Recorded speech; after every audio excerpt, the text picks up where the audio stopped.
Hello बिस्मिल्लाहिर्रहमानिर्रहीम। आज हम जो टॉपिक पढ़ रहे हैं वो है प्रॉपर्टीज़ ऑफ सॉलिड्स। कल हमने डिफरेंस पढ़ा था क्रिस्टलाइन सॉलिड और अमॉर्फस सॉलिड।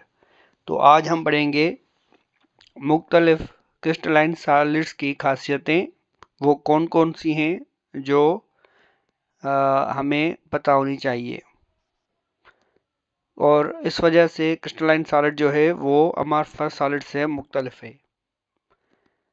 अब ये जो प्रॉपर्टीज़ हैं, इन प्रॉपर्टीज़ को हम फंडामेंटल प्रॉपर्टीज़ कहेंगे। अब यहाँ पे एक प्रॉपर्टी है सिमेट्री।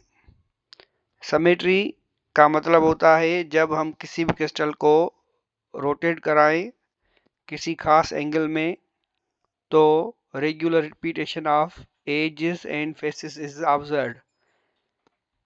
इसका मतलब ये है कि किसी भी हम क्रिस्टल को अगर हम रोटेट कराएं तो बार बार रिपीटेशन हो एजेस और फेसेस की, तो उसको हम सिमेट्री कहेंगे। अब सिमेट्री किसी भी इंडिविजुअल क्रिस्टल की इज डिटरमाइंड बाय 3 एलिमेंट्स।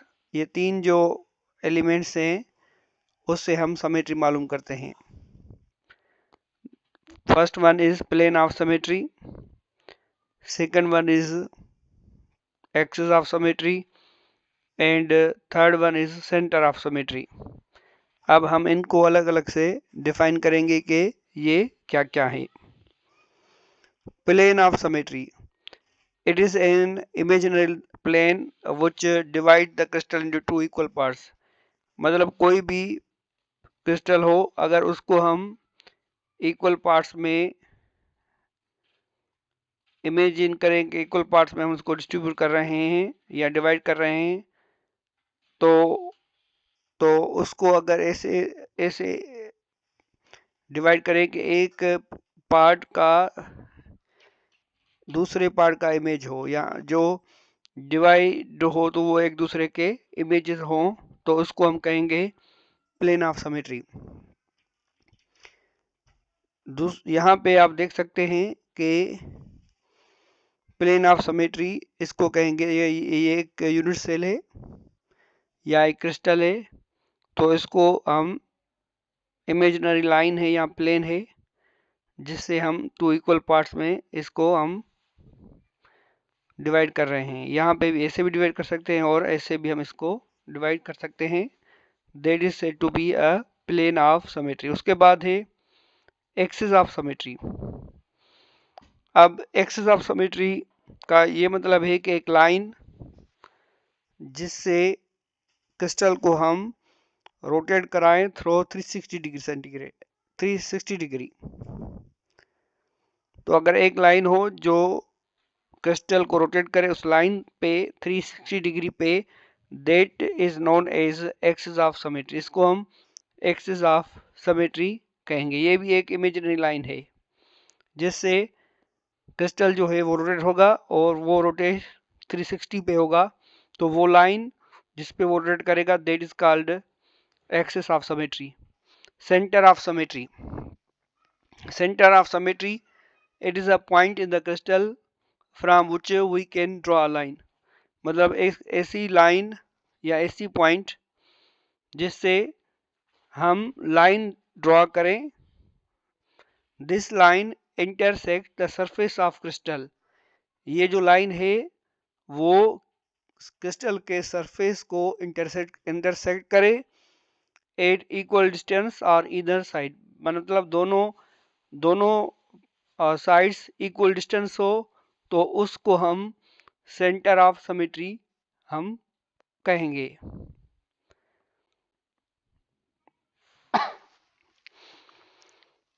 उसके अलावा न्यू टॉपिक है।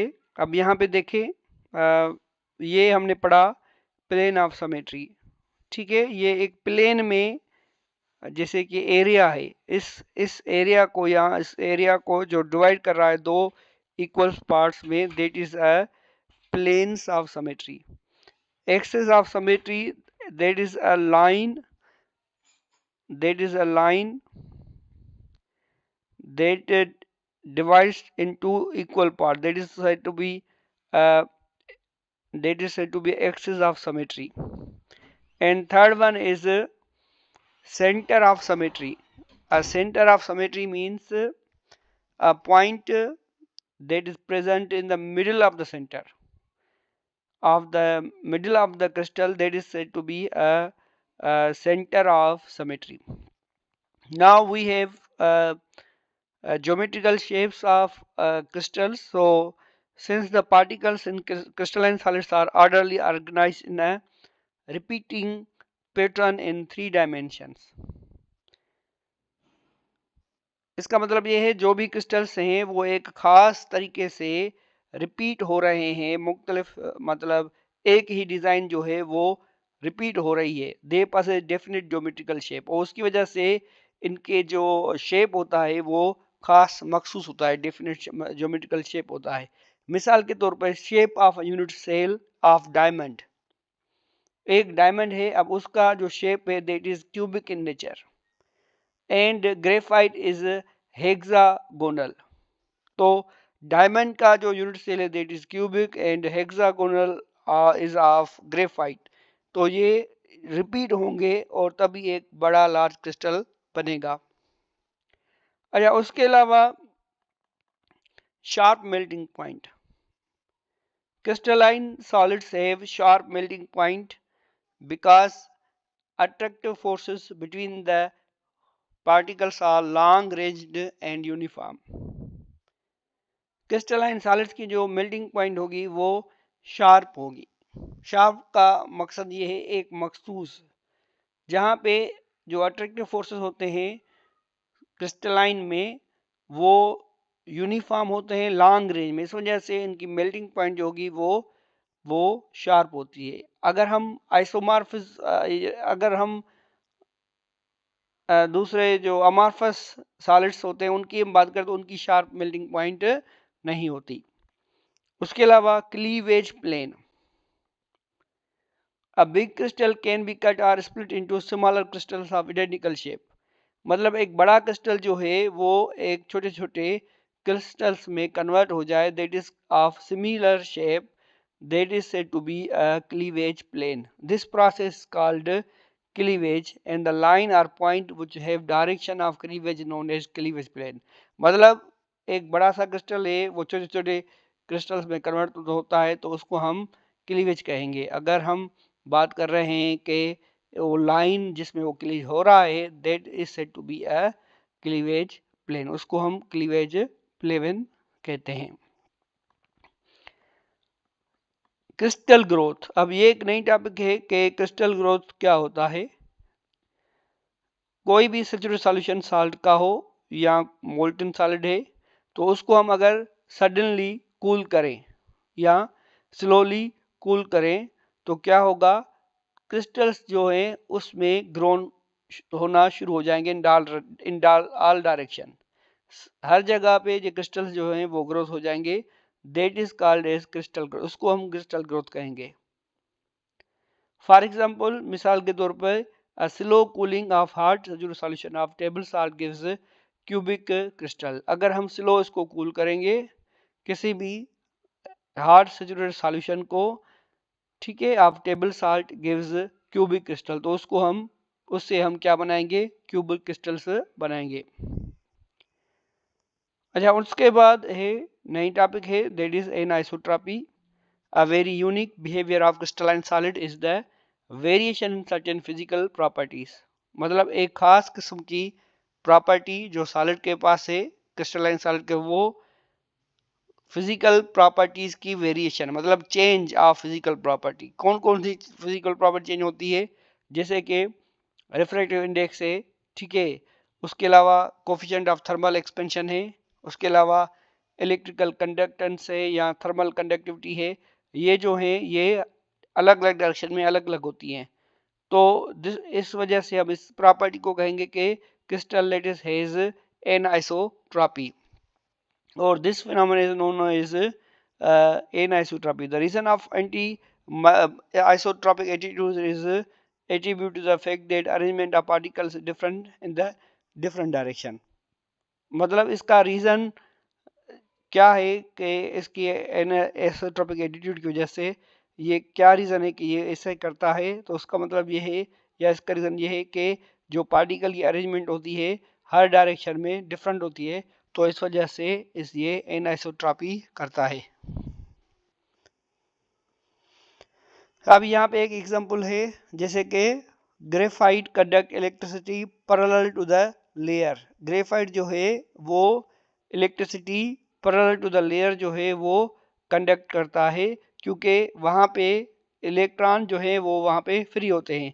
अगर परपेंडिकुलर जो होगा वो it will not conduct electricity because electron will not flow into the perpendicular direction. अच्छा, उसके बाद नई टॉपिक है, मेरे ख्याल से ये आपको समझ में आ गया होगा। उसके बाद नई टॉपिक है isomorphism. The isomorphism, the phenomena in which different solid substances exist in the same crystalline structure is called isomorphism।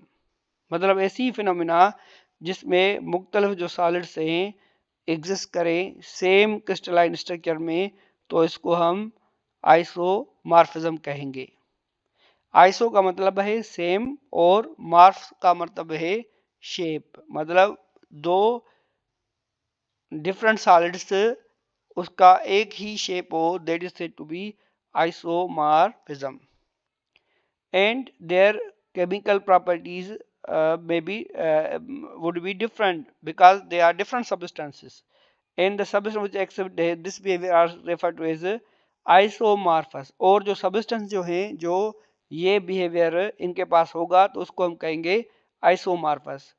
The constituent atoms of isomorphous substance are in the same atomic ratio but they have different physical and chemical properties। क्योंकि these are the substances of different elements, maybe they are different because but they have same shape, so they have different chemical as well as physical properties। अब यहाँ पे आप देख सकते हैं कि ये एक सेम आइसोमॉर्फस सब्सटेंसेस है, जैसे सोडियम क्लोराइड है, मैग्नीशियम ऑक्साइड है। The structure the ratio of this is 1:1, it means sodium is 1, chlorine is 1, while magnesium is also 1 and oxygen 1, so the structure or the geometry of unit cell is cubic, while in case of sodium nitrate and calcium carbonate the ratio is 1:1:3 and 1:1:3, so the geometry of unit cell is rhombohedral. Geometry of zinc sulfate and nickel sulfate is also orthorhombic. The geometry of this is always they have same if they have same ratio, like Ag2SO4, the 2 atoms of silver, 2 atoms of sodium, 1 sulfur and 4 oxygen, like this in same. So this ratio gives hexagonal structure. Again, another topic is polymorphism. In studies of crystallography. अब crystallography क्या होती है? एक technique है in which we measure bond length, bond angle, structure of crystals, that is called crystallography. एक instrument है जिससे हम क्रिस्टल्स को स्टडी करते हैं। अब उन क्रिस्टल्स की एक प्रॉपर्टी है that is said to be a polymorphism. Poly मतलब मेनी, मॉर्फ मींस शेप, मतलब एक ही क्रिस्टल के बहुत ही अलग अलग शेप्स हों, that is said to be polymorphism. और जो कंपाउंड होगा उसको हम पॉलीमॉर्फस कहेंगे। तो इसकी हम अगर डेफिनेशन की बात करें तो the phenomena in which a substance under different condition, मतलब ऐसी फेनोमेना जिसमें एक सब्सटेंस मुख्तलिफ कंडीशन में हो या मुख्तलिफ क्रिस्टल में इसका स्ट्रक्चर हो, this is said to be polymorphism. It is important note that chemical nature of polymorphous substances remains the same, but their physical properties like solubility, melting point, refractive index, hardness, thermal stability etc. are different. मिसाल के तौर पे इसकी they have same shape but their physical properties and chemical nature may have same, but their physical property like solubility, melting point, refractive index, hardness, thermal stability Tc are different. For example, lime calcium carbonate exists in the two crystalline form. One is calcite CaCO3 which possesses trigonal crystal structure, while other is aragonite CaSO3 which possesses orthorhombic crystal structure. So both calcite and aragonite have same chemical composition but different physical properties.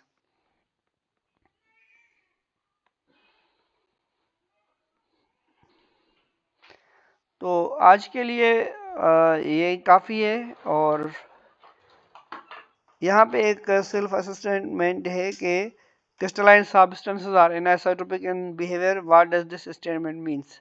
अब इसकी ये statement क्या है, हमने जो पहले पढ़ा है कि एनिसोट्रोपी क्या होती है, ठीक है। और उसके अलावा सोडियम क्लोराइड और magnesium oxides are isomeric substances, how you can explain.